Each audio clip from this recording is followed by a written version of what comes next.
Hey everyone, and welcome to Wednesday's Talking Reds in association with Tokyo Time, coming to you live from the very heart of the city, even if it's a bit of a cold heart right now because it's snowing here like hell.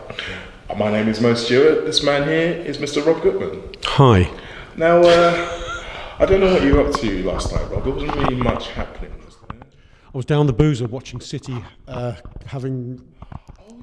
having themselves thoroughly beaten by Rafa's Newcastle. That's what I was doing. It was superb fun. I imagine some of you may have heard about that. So yeah, I mean, obviously this is a Liverpool podcast, so we're not going to dwell on that too much. Nice one, Rafa. But in the context of the Liverpool standpoint, it does mean that we have the opportunity to go increase our lead back to 7 points if we do the job tonight at Leicester City. How big is that at this stage of the season to have that big cushion back? Well, we haven't got it back yet, but the potential to have it back is fucking enormous. Can't think of a better adjective. It just is. I was drunkenly tweeting last night that I thought this was like a cup final. That win tonight and we've won the league. I'm being a bit far-fetched deliberately, but I do think the chance to they've had a massive psychological blow, City, against them last night. It removed the sort of the illusion they have of themselves and other teams have of them being invincible. They'd rebuilt that invincibility with all these goals and wins they'd had in recent weeks. They had that shattered last night, their sense of themselves. And I think if Liverpool can put a 7-point gap over them, City are not going to win their last 14. I strongly feel that now. It's interesting as well because there's been a lot of chatter about the fact that they're playing first for, I think, 7 consecutive game weeks and how that's a massive advantage. I was very keen to say it was no advantage. Jurgen Klopp was very keen to say it was no advantage. And so it has been proven because if you look at it from either way, what I actually said about this on a show a couple of days ago is that if City were to drop points, then obviously this game for us becomes more important rather than less important. So you've just got to concentrate on your own job. And one thing this Liverpool team has done over the course of the season is every time the City have slipped up, we have got our own job done. So that kind of gives me confidence we'll be able to do this one as well. Yeah, and in time memorial, the adage in sport has been, the advantage is if you know what you have to do. Whereas for us, it's been reinvented in recent weeks by some kind of crazy media narrative that suddenly, oh no, playing second is worse because you can get put under pressure. Although I don't remember people talk about City being put under pressure. We were talking about it just beforehand, Mo, weren't we, about how it's not a conspiracy against Liverpool, but the media enjoy the narrative of Liverpool bottling it. Other fans are talking about that. They want this Stevie G slipping moment. Before they want a rerun. They want that. And it's up to us now to put our metal to the pedal, or what is it? I can't remember. Pedal to the metal. That's the one. Put it there. Doesn't sound right in English, does it? No, put it there, and make sure we just pull away now. I mean, City have got a big week ahead. They've got 3 tough games. They've got Arsenal and Chelsea at home. They've got Sandwich and Everton away. We've got Leicester and Bournemouth at home with West Ham away. Ours are more winnable than theirs. If we can win ours, they can drop points again, just the once more. It could be a situation whereby Guardiola's suddenly got to start to think to himself, what's my priority this season? Champions League, not league. Well, this is the interesting concept, isn't it? Because at the moment, City have been lauded for being the ones who have been able to compete on all 4 fronts. The only team so far that's been able to successfully do that. But now we get into a situation where maybe it has come to their detriment, because I was of the opinion earlier that they were happily winning all those games in the Cup and it wasn't doing them any damage. We see maybe it has done them some damage. But I don't think so. I think the Cups have been a mirage, really, because they've had a ridiculous number of easy draws this season. Somebody put a list online of their Cup games this season, and it's incredible. Every team, even across the European teams, they're make-weights. You know, it's Burnley's, Burton's, Rotherham's, even it's Shakhtar Donetsk and Lyon in the Champions League. They've not been tested in the Cup, so they've not actually been proving in any real sense that they can compete on 4 fronts. They've just had very, very easy draws. They've proven they're a very good team because they're still toe-to-toe with us for the time being with the league, and I wouldn't write them off not winning the Champions League, but what this does mean is that Liverpool definitely have the advantage going into the game tonight. Now, obviously, like I said, every game at this stage of the season is going to be big, but this one's maybe just got that little bit bigger. As you well know, we like to do preview shows for all of the Liverpool games that are coming out this season, and I believe that the new generation, the young lads, are actually now recording the preview show as we speak, and through the wonders of camera technology, we can give you a clip of that show right now.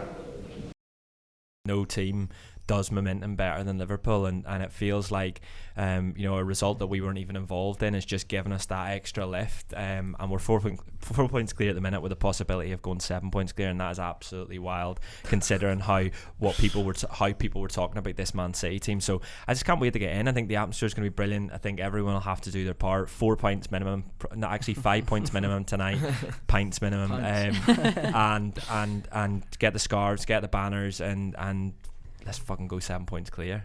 Walshy out of 10. I can't believe you've got to wait till 8 o'clock, I can't believe it. Like someone's like taking the piss somewhere. Should we just finish now and just go? Let's just go to the pub now. Gibbo did promise cans in the 10 o'clock meeting. Yeah, like I seen it, like I saw it this morning on Twitter saying if we win 13 in the next 15 we're champions.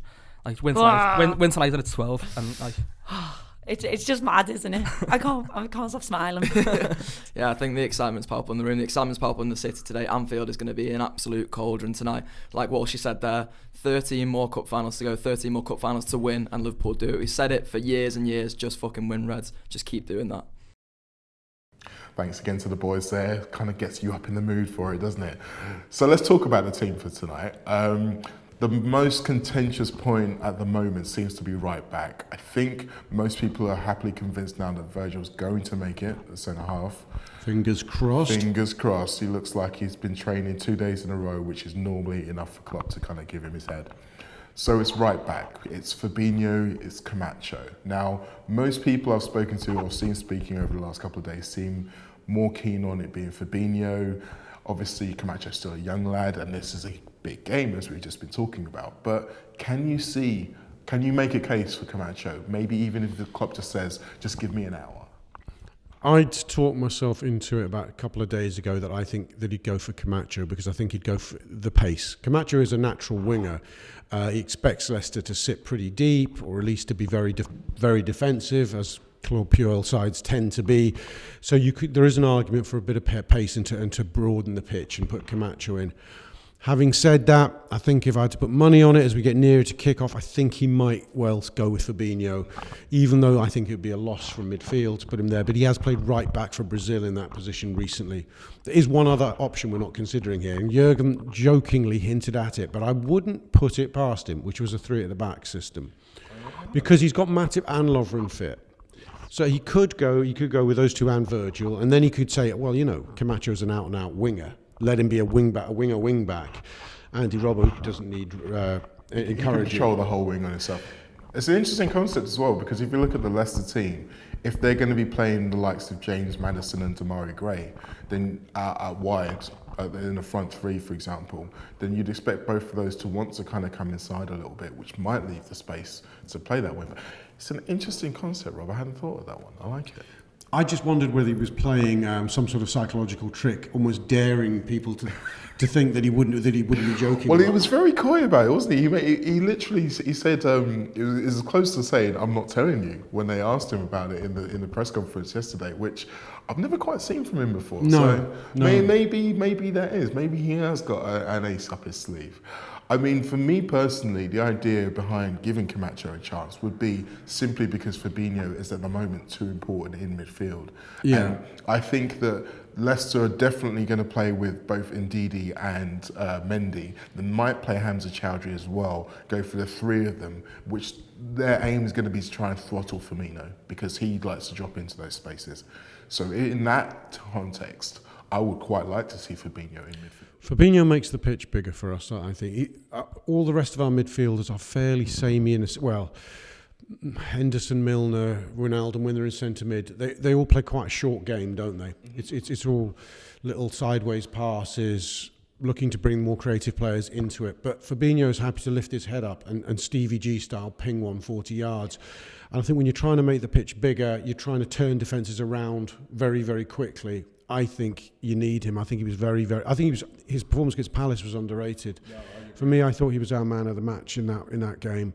I think you're right. you know, the more I'm thinking about it now, I think the desire to get him into that position, that quarterback position, I think will be very powerful for Jurgen. So we'll see exactly how it all shakes out regarding the team. But well, there's another quandary I think that no one's focusing on. The third midfield slot, which, because let's put it, the two slots are going to be between Fabinho, Wijnaldum and Henderson. There's the third one, whether it's a 4-3-3 or 4-2-3-1. I think most people put money on Shaqiri getting the nod. I think Keita will. oh, really? Yeah. I mean, A number of reasons. But I can no. We've got time. You can elaborate. well, I think Jordan's the best break glass option we have. So I think you hold him back for that. He's very explosive. I don't think he's been irresistible when he started games, or he has been when he's come off the bench. I think if he goes for 4-3-3 and Naby can play that bit more centrally, a bit more tucked in than he does in the 4-2-3 ones. If he wants to play that way, I think he might go for Naby. I think he could be more effective. He gives you more defensive solidity than Shaqiri would. And I think he wants to play him into form because I think he knows his ceiling is as high as, not everybody in the squad, but it's higher than the likes of Shaqiri's. It's interesting you say that because I said something very similar on the radio last night, but it was kind of involved around the idea of the traditional front three becoming more like a diamond, whereby you still get Firmino dropping deep, you still get Salah and Mane going from wide to central, but then it allows Naby to be a little bit closer to the middle and a little bit closer to what he's used to. Yeah. And obviously, when they've been away in Dubai, they've had the time to work on all of these kind of things if they had thought so. So, yeah, that's another one to watch, definitely. But I mean, we're all really excited about this game now. And like I said, it's one game where we can really, really put this marker down and allow ourselves to be clear in the water and allow ourselves to maybe start dreaming a little bit more about what could be happening towards the end of this season. I'm really excited about that. Stupidly excited. I cannot fucking function. Okay, speaking of what we cannot function, maybe it's time we took a little bit of a pause. Tokyo Time are partnering us throughout this season, sponsoring Talking Reds, and we're delighted they are doing so. They are a premium headwear company based here in Liverpool but represented throughout the world. Here's a really cool video that made the shows a little bit more about what they're about. They're supporting us this season, so make sure you support them. Perfect.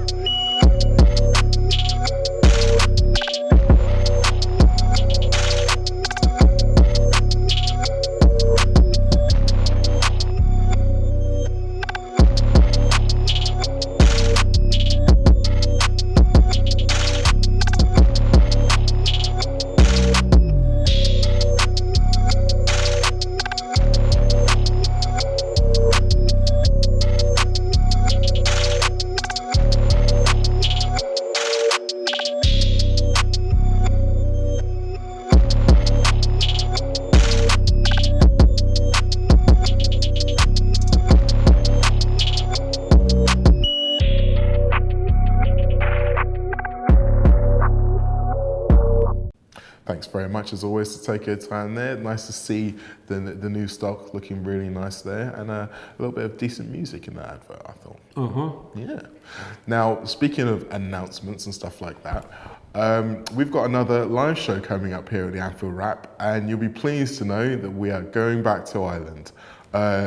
Between the 23rd and the 25th of Wait, we're going to be spending a whole weekend in Ireland? Apparently so, yeah. Not sure I am. I was going to, but it's my daughter's birthday. I'm not getting out of that. Okay. So yeah, we're going to be going. You going? I may well be going now. Oh yeah. Oh, I see. Definitely. Plans. But no, it's going to be 3 different dates, 3 different areas of Ireland. It's going to be a fantastic night out. Any of you who've experienced our live shows know exactly what it's like. It's a little bit like a show, a little bit like a live extravaganza as well. And most of us will be there, or at least some of us will be there. It's a little bit like this in a big room. A slightly bigger but room. with actual alcohol. Yes. And very important. Very important. And obviously, it's going to be lots of good fun, good times. The tickets are going to be on sale from this Friday. So if you are Irish, or even if you're local here and you want to go across for a nice weekend, then Friday is the day to get your tickets. Now, other things that we are putting out some shows, as is our wont. I've already mentioned the previous show, which is being recorded. Is this on our subscriber service? On our subscribers channel, yes. £5 a month, about 17p a show. It's an absolute bargain, no? Ding! Right, this reminds me, we're definitely going to get a bell just to put there, and every time we say that, I'm just going to go bing. Because it's perfect. And the way you kind of integrate it, I'm just genuinely in awe. You can't coach this kind of thing. No, really uncoachable. So anyway, yes, preview show is coming out later today. We're also going to be doing all of our regular post-match shows. So you're going to have the pink, you're going to have the post-match pint. Hopefully they're going to be glorious tales of victory rather than anything else other than that. We're recording another show today, but it won't be coming out. We're recording an Unwrapped show pretty much immediately after this. Yeah. Anfield Wrap Unwrapped. Will we go behind the magic? No, we just no, we don't. We talk about other things. This show we're doing, Mo, is I was inspired to write the agenda for it by Ollie Kay's piece in the Times a week or so ago, where he was talking about Mourinho and how Mourinho was talking about Klopp not being an elite manager because he hadn't won all the trophies Mourinho had in all the different leagues, like him and Ancelotti and Guardiola. So we're going to talk about how Mourinho's full of shit for an hour. Which I'm really enjoying. In fact, I'm enjoying that prospect so much, I think we better quit the show here right now and get on to that one. So thank you very much for watching, as always. Enjoy the game tonight, up the Reds. I'll see you next week.